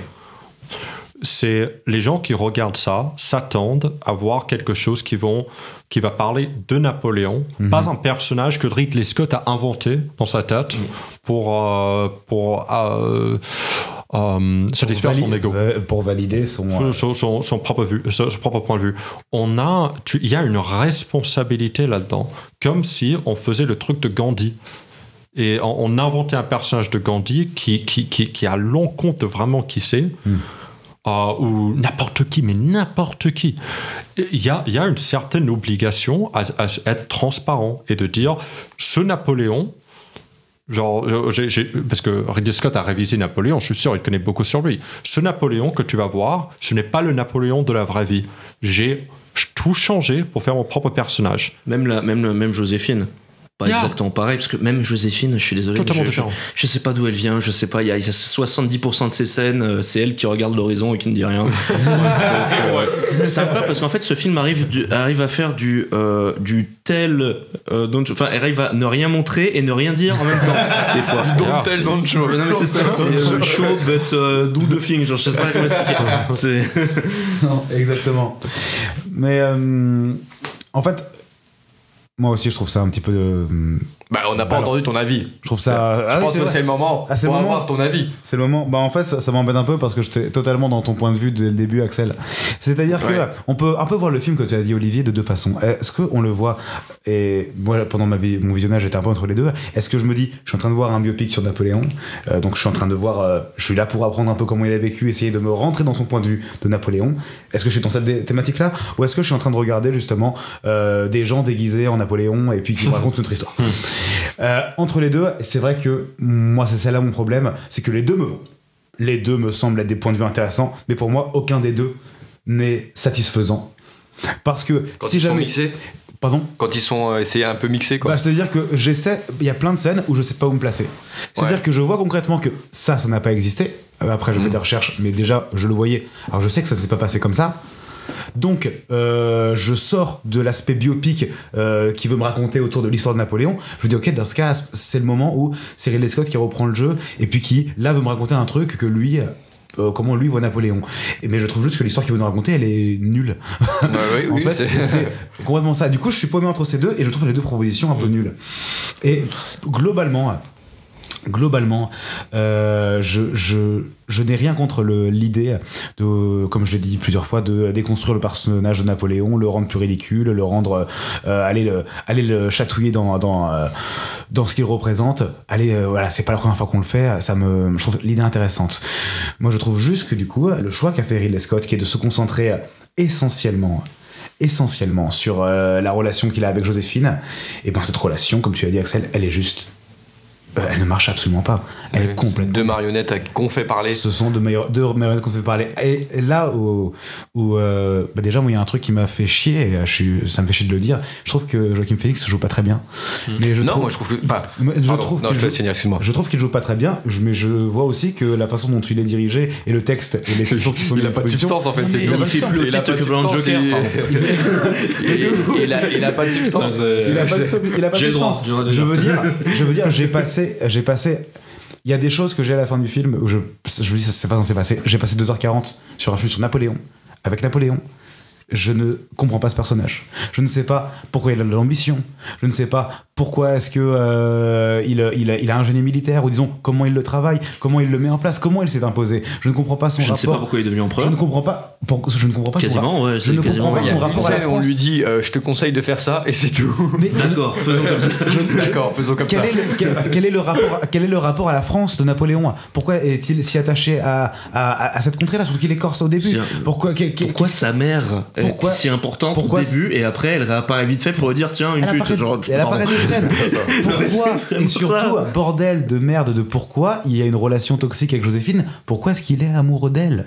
Il peut au début c'est vraiment Peter Parker, c'est Napoléon, il est au lycée, il peut se contrôler la moitié de l'Europe, il fait ce qu'il veut en fait. Pourquoi est-ce qu'il est amoureux de cette femme ? Mais je veux y croire moi à cette relation et toxique. cette femme elle ressent quoi par rapport à lui ? Parce que ça en plus j'ai rien compris. Cette femme, qu'est-ce qu'elle ressent ? Je n'ai rien compris. Qu'est-ce qu'elle ressent ? Parce qu'il y a des fois je la vois vaguement triste et après non rien, elle regarde l'horizon en boucle pendant 70 minutes. J'ai un sentiment où je suis désespérément en dehors des personnages. Je suis complètement mon émotionnel n'est à aucun moment attrapé, n'est à aucun moment transmis, voilà, à aucun moment je m'investis de l'émotionnel parce que les personnages sont d'une fadeur infinie. Mais déjà aussi parce qu'il répète les mêmes scènes en boucle. Ça, c'est ça qui me... Je t'avoue que j'avoue aux auditeurs, je me suis endormi un moment. Oui. J'ai réouvert les yeux, rien n'avait changé, c'était la même scène. Je sais que c'était genre quelques jours plus tard, mais c'était la même salle, la même lumière, les mêmes personnages. J'entendais d'une oreille, j'étais là, ouais bon, bah c'est bon. Moi c'est là où j'ai vraiment... Je priais de m'endormir jusqu'à la fin du film, mais bon. J'ai commencé à passer un mauvais moment. C'est que la relation déjà fade qui existe entre Joséphine et Napoléon n'évolue à aucun moment. C'est-à-dire que c'est une répétition de la même situation. Ils sont ensemble, ils s'engueulent, Napoléon va faire une bataille, elle l'a trompé, il est pas content, il revient, il fait c'est moi le chef, et finalement elle fait non c'est moi le chef, et lui il fait d'accord. Enfin, et l'éternel et même scène, et c'est pas juste pas intéressant. Dis que tu n'es qu'une petite brute sans moi. Dis-le-moi. Et dis, tu vois, mais cette scène elle résume ça très bien, comment elle est écrite et comment elle est montée. C'est Napoléon qui s'est fait cuck par Joséphine, il l'engueule et lui fait dis que tu n'es rien sans moi, dis-le. Et Joséphine qui fait je ne suis rien sans toi. Ellipse, coupure, même scène, les rôles sont inversés. T'as juste Joséphine qui regarde Napoléon et qui fait dis que tu n'es rien sans moi, et Napoléon qui fait je ne suis rien sans toi. Et tu vois, ça pourrait être intéressant, cette scène c'est pas totalement bête, ça exprime quand même comment elle a un pouvoir sur lui, admettons, mais la façon dont c'est monté, c'est la seule où il a vraiment pouvoir sur lui direct, parce qu'après c'est juste lui qui se prend la tête tout seul. En fait c'est ça, c'est qu'il y a rien, mais la façon dont elle est montée, tu vois, la façon dont elle est amenée, c'est hyper froid. Il n'y a pas d'évolution, il n'y a pas d'inventivité, il n'y a pas de continuité. C'est je te domine, non tu ne domines pas, c'est moi je te domine. Enfin tu vois, et, en fait non c'est moi, enfin, et ce n'est que ça tout le film, c'est du cut, on passe d'une scène à une autre. Je trouve que le film est mal monté, mais je pense que c'est lié au film qui dure 4 heures. C'est comme une bande-annonce. Voilà, c'est il y a certains moments où tu as des moments où tu as l'impression que presque on est en train de te teaser, où là tu vas voir cette scène où il va dominer Joséphine, et ensuite on coupe, Joséphine le domine. Comment ? Pourquoi ? Qu'est-ce qui s'est passé ? Et ça, c'est comme une bande-annonce où tu te dis qu'est-ce qui s'est passé entre les deux, comment est-ce qu'elle a réussi à faire ça. Mais quand c'est dans le film, ça devient absolument risible. Mais dans le film, pour moi, c'est ça tout le temps. Il y a plusieurs années qui passent où, en plus, les personnages ne sont pas grimés, ils ne vieillissent pas. J'ai pas l'impression. Je n'ai aucune notion du temps dans ce film. Au début du film, ils sont censés avoir 23 ans, Napoléon. Super, super. Il a 23 ans comme il a 50 ans vers la fin du film, je sais plus quel âge. Mais bref, j'ai l'impression qu'il y a des énormes événements qui se passent dont tu ne fais qu'en entendre parler, et ça fait que je sais pas, sauter de scène. C'est l'impression que t'as avec une télécommande et t'as passé genre 1 heure, 2 heures. Passer les cinématiques. Non mais c'est littéralement ça, c'est passer une cinématique, mais sauf qu'après ce serait une autre cinématique qui sera encore plus chiante, et bon bref. Moi, je ne sais pas. Il y a un dernier truc qui a terminé de me sortir du film, où j'en suis arrivé à un point, à un moment, c'est que je te disais tout à l'heure, Axel, que moi je trouvais quand même qu'il y avait des instants de génie militaire. Des instants, pas après le début, il y a des instants. Oui, j'ai pas dit qu'il n'y en avait pas, mais des instants qui sont vraiment du foutage de gueule, pour moi. Par rapport au fait qu'on est venu voir un film sur un des plus grands génies militaires, n'avoir que en effet des instants où tu te dis en fait c'est vrai que c'est aussi un génie militaire. Et je précise une chose, je dis pas que le point de vue du film aurait dû être autour de ça, hein. Je dis juste que c'est quand même un truc hyper intéressant quand tu parles de ce mec là, et de quasiment faire le choix délibéré de pas en parler. Enfin, il en parle mais vraiment pas beaucoup, quoi. Moi je trouve que c'est vraiment en parler parce que il a dû checker un truc sur son cahier des charges, tu vois, à la limite, mais c'est vraiment pas honnête. Moi c'est ça que je voulais en venir, qui me sort vraiment de ça, du film, c'est que les quelques scènes d'action qu'on a vu dans les bandes annonces qui vont faire vendre, qui sont aussi ce pourquoi on vient voir le film aussi, c'est d'ailleurs on veut voir comment Napoléon a conquis l'Europe. C'est quand même un pitch assez intéressant. Voilà, comment un gars a réussi à être assez malin pour faire face à tous les pays d'Europe. Et à faire paniquer tout le monde. À faire paniquer tout le monde. Vers la fin. Tout le monde était en mode, putain, le petit français là, il pète les couilles. À faire créer combien, 6 ou 7 coalitions. C'est ça. Il y a ça. Non, mais je dis pas ça pour. Non, mais je rigole de. Voilà, genre de. Ça n'existe pas. Ça n'existe pas dans le film. Ça n'existe pas dans le film, en fait. Ça n'existe pas dans le film. Et surtout, mais c'est pas ça c'est pas le fait que ça n'existe pas qui me sort vraiment. C'est que on connaît Ridley Scott, il met du budget à ses scènes d'action, il met de la gueule. Je vois pas, je vois des figurants déjà, je suis content. Je vois pas des figurants 3D, enfin si on a quand même pas mal à certains plans. Là, forcément. On a beaucoup à certains plans, mais globalement je vois vraiment des immenses plans avec plein de figurants qui se rentrent dedans. Enfin je vois du budget, je vois des couleurs intéressantes. Je trouve que Starlight est visuellement assez belle. Après de l'autre côté, moi j'ai pas trouvé que les batailles étaient très originales, à part la première, et encore la première, bon encore une fois, la première n'est pas forcément originale, mais elle est juste bien mise en scène. Mais oui, voilà, mais le reste, je suis d'accord. Austerlitz aussi, c'était complètement ridicule. Où est le soleil d'Austerlitz ? Nulle part. Il y a aussi il y a les canons aussi à la glace, ça c'est jamais arrivé. Non, après tu vois, ça à la limite entièrement inventé. Pour moi tout ça. Non mais vraiment ce podcast, c'est la fois qu'on dit un truc historique, t'as Olivier, t'as les yeux rouges, la Homelander qui se réveille. C'est vrai que le truc de la glace ça n'avait pas existé. Ça m'a tellement énervé ce truc, en fait c'est stratégie militaire niveau maman j'ai raté l'avion, en fait c'est un peu ça, et même si bon visuellement c'est cool, et c'est ça. Ça a été résumé à une bataille alors que ça a duré des jours. Exactly. Beaucoup plus large. Exactly. C'est ça l'autre problème, pour rebondir ce qu'on disait juste avant, c'était que je comprends vouloir Vas-y. Non, c'était en fait pour revenir sur ce que je disais tout à l'heure sur le fait que Ridley Scott, il y a un côté juste essayer d'humilier un personnage historique. Parce que je repense à le moment où il se met sur un trône d'une salle vide. Exact. Et qu'il y a littéralement, et je me suis dit, je vois qu'il y a des pigeons, un truc, je me dis non, ils vont pas faire ça. Ils vont pas faire ça s'ils le font, je m'approche du micro, pardon, excusez-moi. Il s'assoit sur le siège, il y a tellement des merdes de pigeons qui tombent pendant tout le truc. Je suis désolé si ça, c'est pas juste. Exactement. Un doigt d'honneur exprès. C'est un doigt d'honneur. Mais là, ça montre en dehors, là, c'est même pas modifier l'histoire, c'est mettre en scène un personnage, parce que ça, tu ne sais pas ce qui s'est vraiment passé à l'intérieur. Et du coup, vis-à-vis de cet élément, de ce choix de mise en scène là, qu'est-ce que tu penses? Dire, il est pas honnête avec son point de vue. Qu'est-ce qu'il veut dire avec ça? C'est pas qu'il est pas honnête en nous disant que Napoléon c'est une merde. Qu'est-ce qu'il essaye de faire passer? Pour moi, c'est ça, c'est qu'il y a un côté. Et puis pareil, tu m'en avais parlé à la sortie, la scène où il prend la caisse pour essayer de faire face à l'espèce du sarcophage. Le sarcophage. Et où il pose le truc, on le montre comme clairement pas à la hauteur. Tu vois, tout ça, il est obligé de monter une marche et quand il veut le toucher, même lui mort, il veut pas se faire toucher. C'est ça qui est incroyable. C'est la raison pour laquelle le film au final rate. Et c'est pour juste revenir à ce qu'on disait au tout début. L'affiche, il a tout conquérir. En fait, non. Maintenant, ça n'a. Non, c'est pas juste que non. Ouais. C'est que ceci n'est pas Napoléon. Ça n'a aucun sens qu'un gars qui est soumis, ridicule, qui ne montre aucune stratégie, ou vraie stratégie militaire dans le film, peut conquérir et faire cette coalition. Le gars n'a pas de charisme. Le gars ne montre aucune stratégie, aucune force dans ce film. Non mais c'est ça, on ne voit pas il est fort. Il n'y a aucun élément de puissance nécessaire à ces actes qui sont dépeints et donc du coup... Et on veut nous faire croire qu'il a, entre gros guillemets, tout conquéri. Qu'il était un génie militaire. Et ainsi, c'est la raison pour laquelle le film est un navet total. Tu ne peux pas nous faire une histoire sur comment est-ce que on ne peut pas dire, on va faire une histoire sur un des plus grands généraux de l'histoire du monde. Et Ridley Scott va se dire... En fait, je veux qu'il soit une merde, mais que néanmoins, il arrive à conquérir la moitié de l'Europe.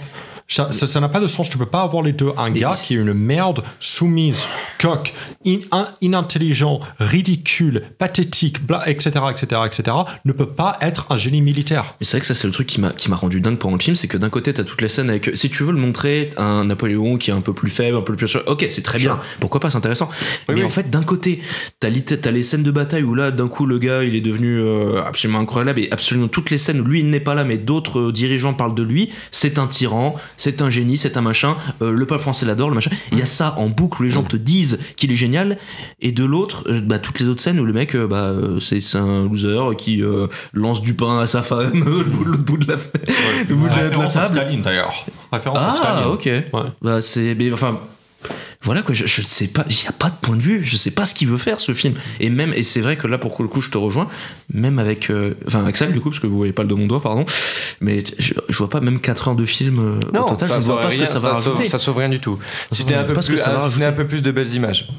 Voilà. Bah oui, mais bon, et encore, moi je suis pas fan de la direction, mais bon, ça c'est vraiment le problème. La photo, elle est pas incroyable tout le long du film, mais il y a quand même des trucs qui me plaisent beaucoup. Mais c'est la sensibilité de chacun. Oui, non mais voilà. Je sais que je m'étais fait une réflexion en sortant de Napoléon, je m'étais dit, rappelle-toi Axel, en sortant de Killer of the Flower Moon, j'avais vraiment des images en tête. J'avais vraiment des plans en tête, des mouvements de caméra. Si je suis honnête, j'en ai quand même en sortant de Napoléon. Moi, j'ai des plans. Même si j'ai pas aimé le film, j'ai quand même quelques plans. J'ai des plans, je trouve esthétiques. J'ai pas comme dans. Je compare les deux films parce que c'est deux films historiques et deux films assez longs de grands réals américains. Mais ce que j'avais dans Killer of the Flower Moon, c'est surtout des plans très symboliques, des plans qui me racontent un truc sur le plan qui s'envole là sur De Niro là. Le plan qui s'envole sur De Niro, le plan mystique de la mort d'un des personnages, le plan sur brûler les terres. C'est ça, je me sais avec la ferme, avec tout qui brûle, avec le bétail qui est. Lily Gladstone est en train de mourir. Enfin, c'est plein de plans qui me racontent à plusieurs niveaux ce qui est en train de se passer à cette étape-là. Et je sais que quand je regardais Napoléon, que je regardais les scènes de bataille, je me dis waouh, ils ont mis du budget pour ce film sur Arte quand même. Un petit peu. Cette cinématique de bande-annonce de l'E3. C'est beau Secret d'Histoire, dis donc maintenant. Enfin, j'ai un peu cet effet-là, moi. J'ai un peu cet effet-là parce que je sens pas qu'il y a un point de vue. Si, pardon, il y en a un moment. Si, en fait, le film est génial. En fait, j'ai dit de la merde. Ce film est incroyable. En fait, il y a 2-3 moments comme ça où je trouve ça intéressant. C'est qu'il y a des moments où il est d'un coup extrêmement gore. C'est-à-dire que d'un coup, t'as des gens qui se font expulser en deux, qui se font catapulter.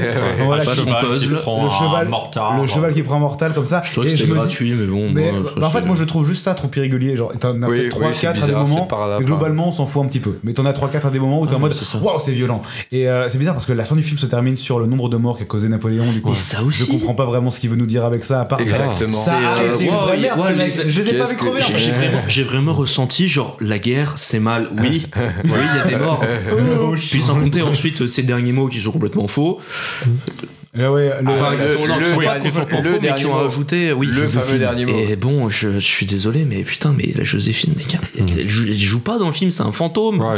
Même à la fin, c'est un fantôme, littéralement. Genre, non, pas vraiment, mais vous voyez, dans le sens. Ce truc-là, vraiment, de représenter les morts des soldats, moi, c'est un truc que j'aurais beaucoup aimé dans le film, et là je te rejoins sur le côté un peu historique. Je trouvais ça intéressant de montrer justement le rapport de Napoléon à ses troupes, et en plus pour montrer les morts à la fin, pour donner en plus si jamais à la fin nous donne le nombre de morts qu'il y a eu, moi je suis désolé, je me sens pas proche des gens qui vont crever là. Mais c'est con parce qu'en plus il y a deux scènes, à aucun moment je trouve qu'il y a 2-3 moments où il est très gore avec les soldats qui meurent, et je me dis tiens, c'est intéressant, il me montre la dureté de la guerre, donc il veut que j'ai une forme aussi de putain, est-ce que toutes ces batailles, je prends un certain plaisir à les regarder, mais en même temps elles sont horribles, ça reste la guerre, tiens, je commence à développer de l'empathie pour ces soldats, mais on les voit jamais, les soldats, on n'est jamais avec eux. Il y a que 2 vraies scènes maintenant que j'y pense où il y a un peu une espèce d'affinité entre Napoléon et ce soldat. Après je sais pas comment il était dans la rue, je ne suis pas historien, il y a ça, et encore la façon dont il le regarde, il passe un peu pour un bouffon, genre sympa, il est en train de mourir, mais c'est pas exactement clair. Mais après dans l'autre côté, plus tard dans le film, t'as la scène où il redébarque de l'île, c'est pas l'île d'Elbe, je sais plus. La première île dont il revient, la première île d'où il revient, voilà, c'est celle-là. Il revient et là il est en mode je sais pas, SNK, rugissez mes soldats.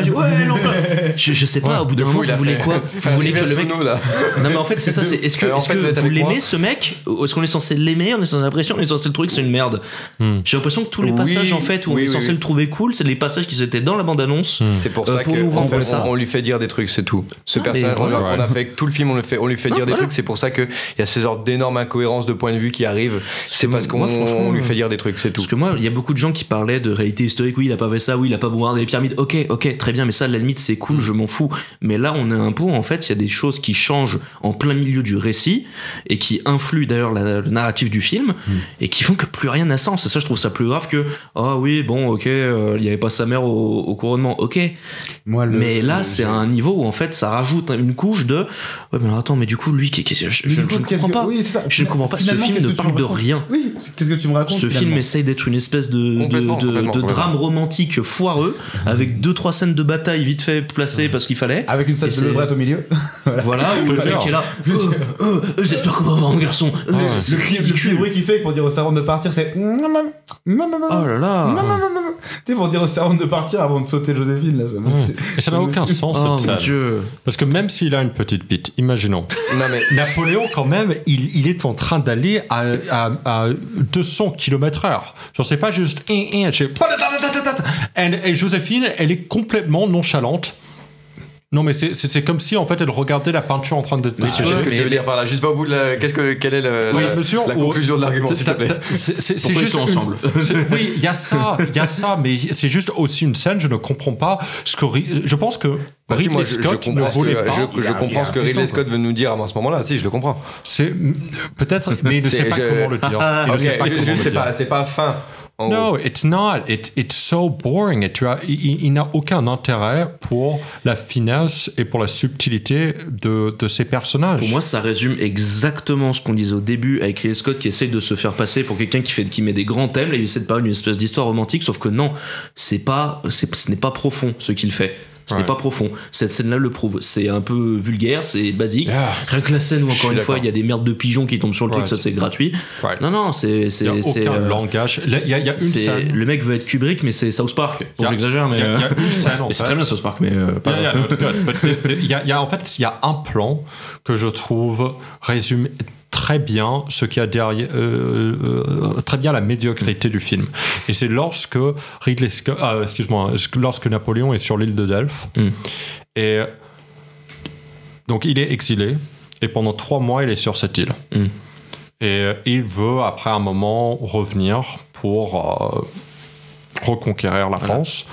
Et on va juste lui montrer sur le rocher un plan extrêmement basique, il n'y a aucune créativité là-dedans, où il regarde la mer, il regarde vers la France et il décide de partir. On attend, je vous rappelle, c'est Ridley Scott qui fait ce film, et ça, c'est le meilleur qu'il peut faire. C'est comme ça qu'il va utiliser le langage audiovisuel.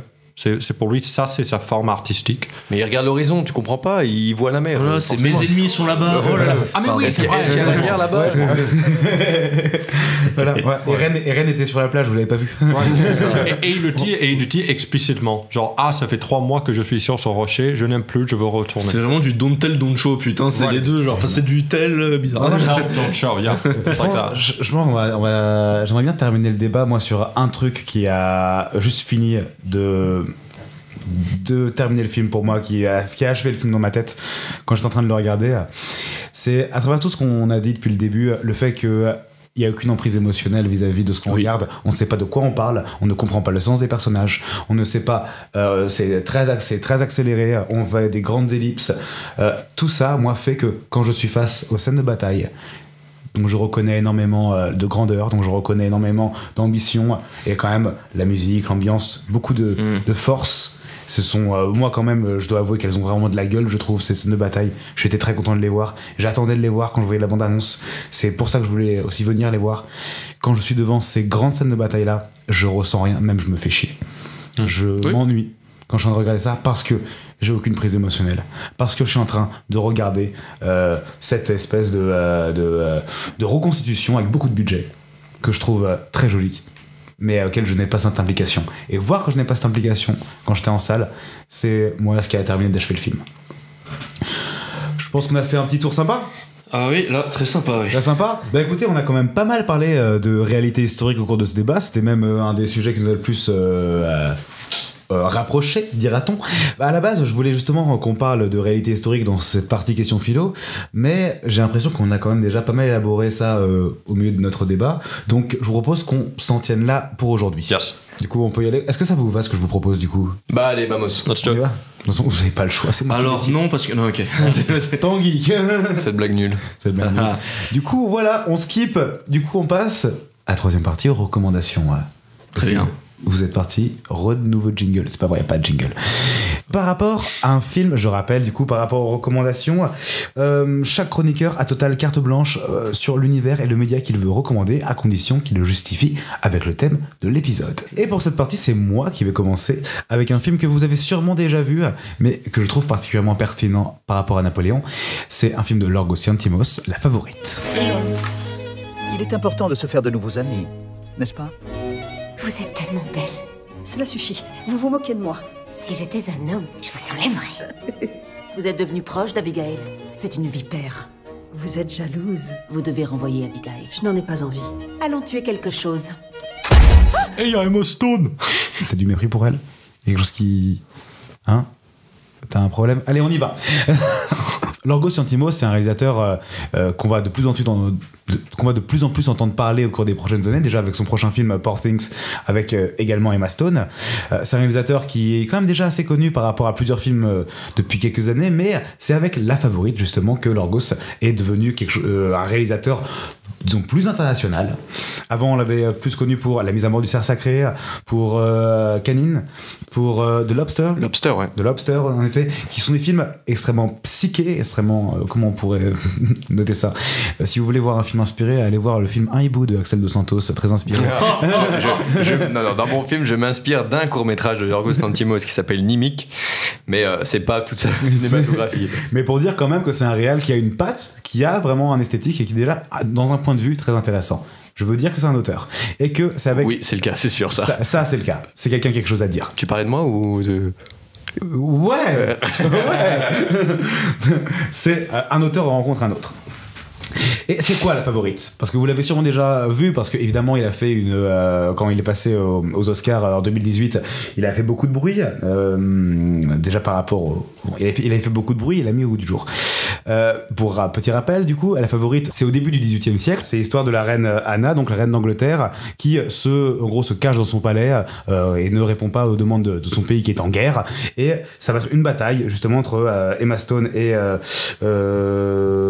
comment elle s'appelle, c'est Rachel Weisz, qui vont essayer chacune à leur façon d'avoir les faveurs de la reine à travers différents jeux, un petit peu de concurrence pour essayer de devenir la favorite, pour essayer d'avoir le contrôle du pays pour essayer d'avoir le contrôle du pays en devenant la favorite de la reine. Donc c'est un film qui parle de pouvoir, c'est un film évidemment très approximativement historique, qui ne se veut pas être forcément réel, mais qui parle de jeux de pouvoir dans des personnages historiques. Et pareil, il prend la raison pour laquelle je note ce film, c'est que il veut décrédibiliser son personnage principal. Dans le film de Favorite, dans le film La Favorite, la reine Anna est une espèce d'énorme dépressive, une femme gamine qui est complètement bipolaire, une vraie enfant sur pattes, ça n'a aucun sens, complètement en train de changer d'humeur, complètement inconstante et complètement pitoyable. C'est un personnage comme ça, et tout le film va se tourner autour de ce personnage-là. La même chose comme Napoléon, qui est un personnage qui est traité de façon à le décrédibiliser, tout simplement, totalement ridicule. Moi, je trouve que dans La Favorite, justement, ça raconte quelque chose de bien plus intéressant, d'avoir un personnage principal qui est censé avoir une aura en tant que personnage historique, en tant que reine, et qui là est totalement ridiculisé. Ça dit quelque chose, parce que du coup les deux personnages qui sont joués par Emma Stone et Rachel Weisz, qui vont essayer par tous les moyens de manipulation de devenir la favorite, d'avoir les faveurs de la reine, et voir comment ces personnages-là très intelligents vont se ridiculiser, vont se mettre dans des concurrences immenses pour des jeux de pouvoir, et comment justement ils vont jouer entre relations de défi, relations amoureuses, relations concurrentielles, puis d'amitié.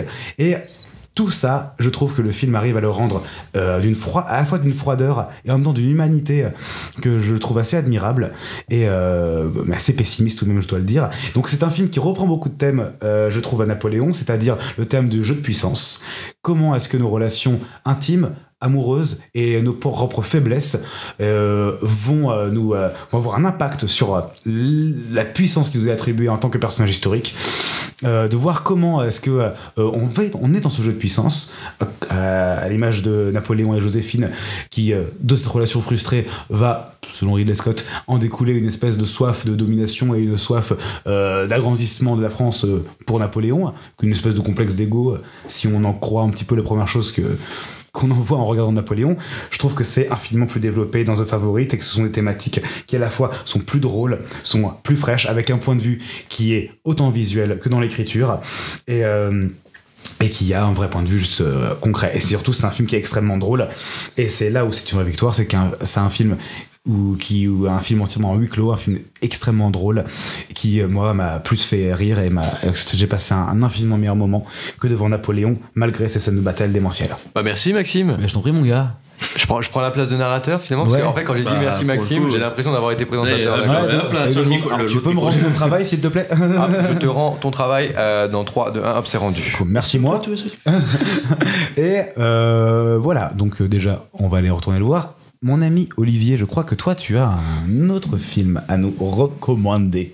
Dis-nous. Oui. Oh oui. Oh oui. Et celui-là, c'est plus sur la thématique de l'histoire, sur la représentation d'événements historiques. Mm-hmm. Et c'est un film fait par le maestro, fait par l'homme qui a rendu Andrew Garfield cool, par l'homme qui aurait dû réaliser Napoléon. C'est Mel Gibson. Ah, j'en étais sûr. Ah, putain. J'allais dire Romain. Et Andrew Garfield était cool depuis beaucoup plus de temps. Oui, non, je suis d'accord. Ouais. Non, c'était plus ce que tu dis quand tu Fincher qui l'a rendu véritablement cool. Ouais, c'est vrai. Ah non, c'était le gars qui a fait Boy A. Boy A, effectivement. Ouais. C'est là dans Boy A où c'est vraiment un putain d'acteur. Donc depuis 2007, c'est déjà pas mal. Exactement. Putain, t'es fort en termes d'Andrew Garfield. Cool. Pas plus fort que moi, mais t'es fort. Être cool depuis 2007, c'est pas mal. Faut qu'on parle d'Andrew Garfield à chaque fois. Parce qu'Andrew Garfield un jour a joué dans un film de Mel Gibson. On parle d'Andrew Garfield vraiment chaque putain d'épisode. Ça me Emma Stone. Moi je veux. Non, il y a que moi qui me bat pour mettre Emma Stone. Donc ça serait tellement bien. Mais je l'aime trop. Mel Gibson. Donc Mel Gibson a fait un film en 2006 qui s'appelle Apocalypto.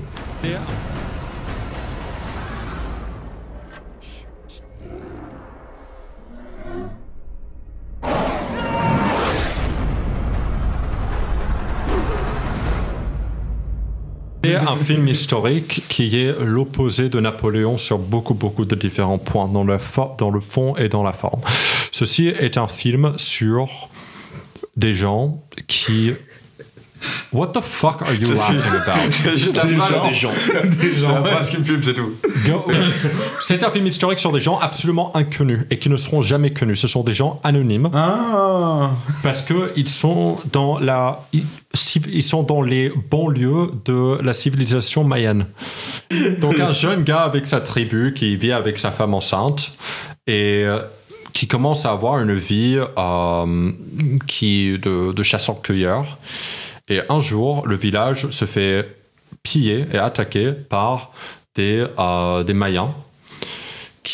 Donc, la civilisation mayenne est en train de s'écrouler. Et ainsi, ce qu'on va faire, c'est qu'on va prendre des gens vulnérables dans les villages et les sacrifier en leur arrachant leur cœur, en leur coupant la tête pour apaiser les dieux, en faisant croire à la population que ça va permettre à ce que ces gens-là vont avoir ça me paraît légitime. Parce que pardon, mais tout ce truc m'a fait perdre.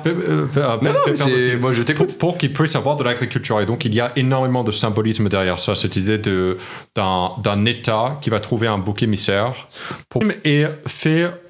Mel Gibson a reconstruit un simulacre de la langue mayenne, parce que la langue mayenne, on ne connaît pas ce que c'est un peu comme le Linear A. Et donc, les personnages qui sont que des acteurs non professionnels parlent dans un langage qui n'existe pas.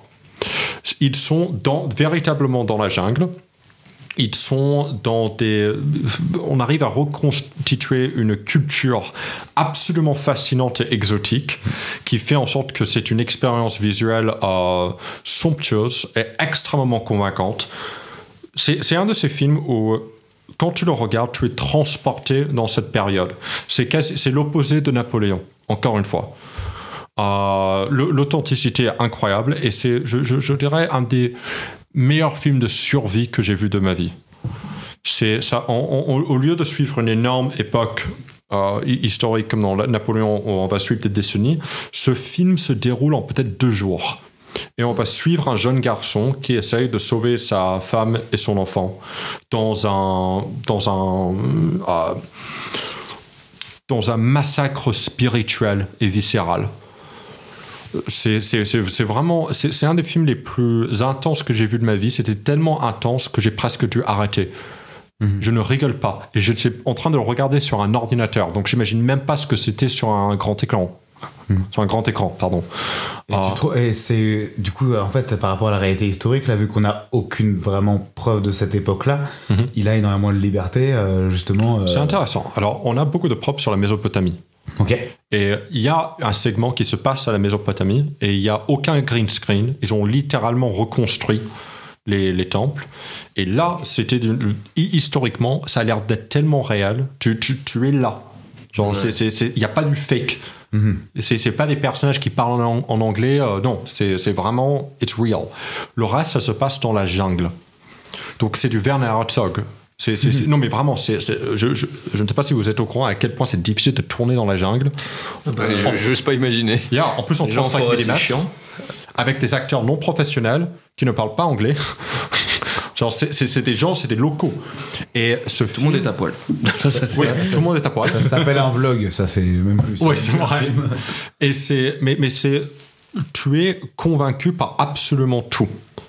Je conseille à tout le monde de regarder ce film parce que absolument chaque élément est fait par quelqu'un qui comprend comment accéder à un stade, à une qualité de cinéma que extrêmement peu de gens peuvent y accéder.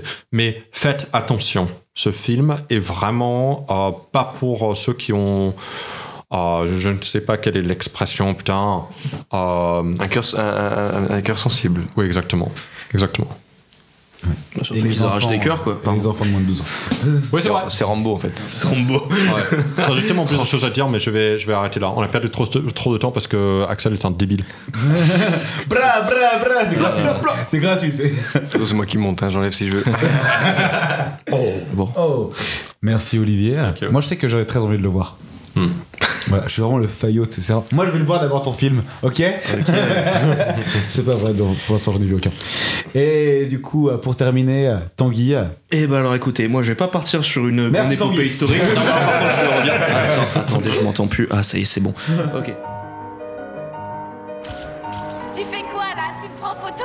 J'essayais d'attirer ton attention. Qu'est-ce qu'il y a? Ça va pas? Si, c'est juste que je pensais à un pote à moi. Léonard, je veux te rendre heureux. Et qui va mettre l'ambiance ce soir, hein? Qu'est-ce qui se passe? Est-ce que ça va? Il dit qu'il va rester avec sa femme. Putain, là, mec.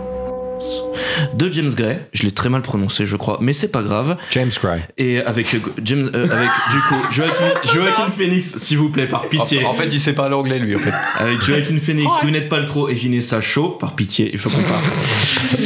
Qui raconte l'histoire de Léonard qui hésite entre épouser Sandra, qui est une femme que ses parents lui ont choisie, et Michelle, une femme qu'il a rencontrée, qui est sa nouvelle voisine, et dont il est tombé éperdument amoureux. Pour faire simple, c'est l'un des plus beaux films, l'une des plus belles, comment on peut dire, drames romantiques que j'ai vu de ma vie, avec des jeux d'acteurs absolument incroyables, une vraie relation, un vrai trianglement dans les personnages qui ne soient pas niais, très réaliste. Je vous le recommande de tout cœur d'aller le voir. Un bonjour parce que c'est, on va dire, très badant comme film, pour le dire vulgairement.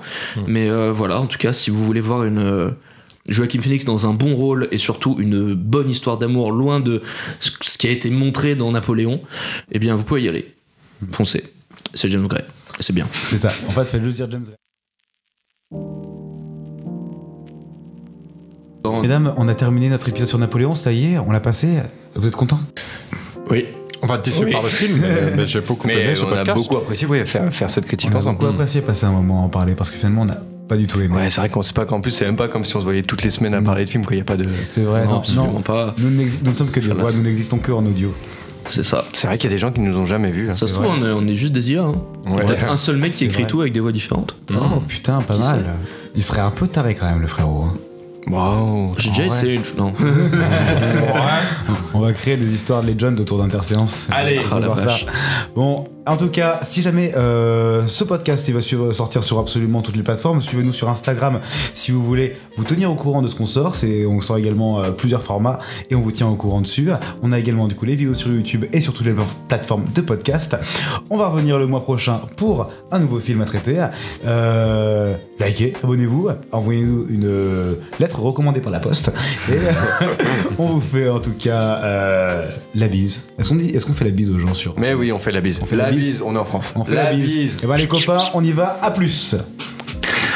Non, refais ça tout de suite. Ça me va mieux comme ça. Allez, au revoir.